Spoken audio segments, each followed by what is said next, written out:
فتح مکہ کے دن نا نبی علیہ السلام کس طریقے سے اعمال کیا کرتے تھے، اور جو جو اعمال نبی علیہ السلام کیا کرتے تھے نا ہمارے لیے ان کاموں میں کتنی بڑی حکمتیں ہیں۔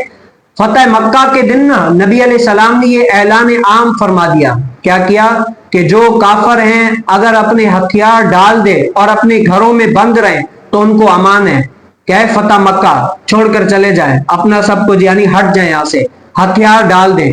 تو بہت سارے لوگوں نے ہتھیار ڈال دیا، لیکن کچھ ایسے تھے جنہوں نے ہتھیار نہیں ڈالا بلکہ کیا لڑنے لگے۔ تو اور لڑنے کے لیے میدان میں کون تھے؟ حضرت سیدنا علی المرتضیٰ شیر خدا کرم اللہ تعالی وجہ الکریم، اور دوسرے کون؟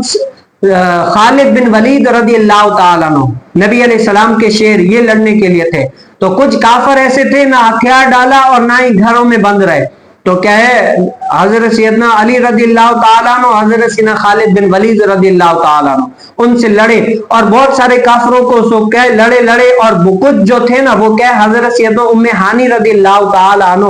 عنہ کے گھر میں کیا ہے پناہ لے لی انہوں نے۔ تو حضرت سیدنا علی رضی اللہ تعالیٰ عنہ نے نا کہا کہ میں اس کو کیا ہے قتل کروں گا، کہ میرے نبی علیہ السلام کی انہوں نے بات نہیں مانی۔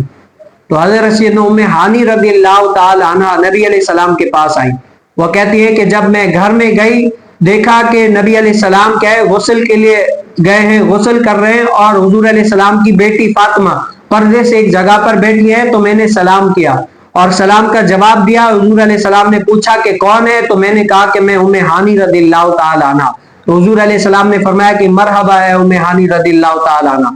تو ام ہانی رضی اللہ تعالی عنہ نے نا ان کو یہ ماجرا بتایا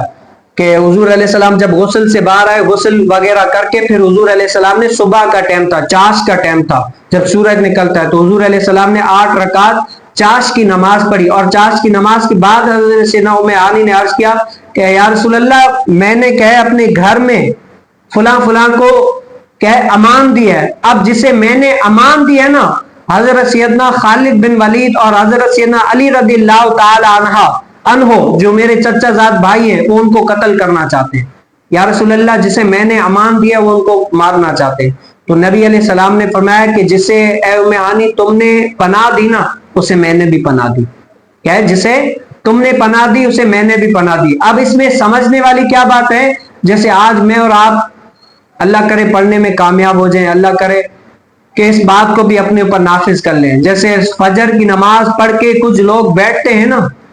اشراق اور چاش کے لیے، علماء فرماتے ہیں یہ نبی علیہ السلام کی سنت ہے کہ یہ کیا ہے جسم کی زکوٰۃ ہے، کیا ہے یہ جسم کی زکوٰۃ ہے۔ صبح صبح اٹھ کر فجر کے بعد جو اشراق اور چاش پڑتا ہے نا یہ جسم کی بھی زکوٰۃ ہے، اور اس کے مال میں بار میں سب کچھ اتنی برکت ہوگی کہ اتنی برکت ہوگی وہ اپنی آنکھوں سے دیکھ لے گا۔ یہ چیز بھی اللہ تعالیٰ مجھے اور آپ کو عمل پیرا ہونے کی توفیق نصیب فرمائے۔ اور دوسری چیز کیا ہے، جب نبی علیہ السلام نے کسی چیز کا حکم فرما دیا نا اب اس پر کیا ہے آمنا و صدقنا، جو لوگ ان کے مخالف ہوتے ہیں نا تو مومن کی یہی شان ہوتی ہے کہ نبی علیہ السلام کے فرمان کے خلاف جو کرتا ہے اس کے